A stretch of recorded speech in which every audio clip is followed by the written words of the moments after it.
Master magician অনিক। ধন্যবাদ সবাইকে, ভালো লেগেছে।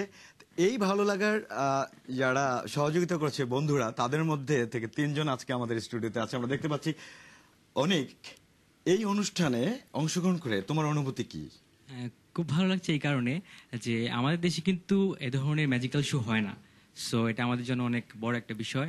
আর আই থিঙ্ক এটা আমাদের তরুণ প্রজন্মকে অনেক উৎসাহ দেবে। Thank you, thank you. সবচেয়ে বড় স্বপ্ন হচ্ছে ম্যাজিক।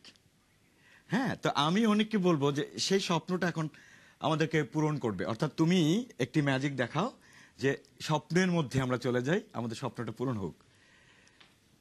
দর্শক, আমরা অনেকের একটি ম্যাজিক দেখছি। আমার কাছে একটা সিল্ক আছে, দেখতে পাচ্ছেন? খুব ছোট্ট একটা সিল্ক। যেহেতু ম্যাজিকটা খুব ছোট, তাই আমাদেরকে একটু বড় করে দেখতে হবে। আচ্ছা, ওকে, একটা সিল্ক আমার হাতে কিছুই নেই, খালি এই খালি হাতে আমি এই সিল্কটা রেখে দিচ্ছি। দেখা যাচ্ছে? হ্যাঁ, লাল রঙের একটা সিল্ক দেখতে ওকে, পাচ্ছি। আমি সিল্কটা যতই আমার হাতের মধ্যে রাখছি, সিল্কটা কিন্তু ছোট হয়ে আসছে, তাই না? ওকে, একটু ভালো করে দেখতে হবে। সিল্কটা আমার হাতের মধ্যে। ওকে, এবার একটা মন্ত্র করতে হবে।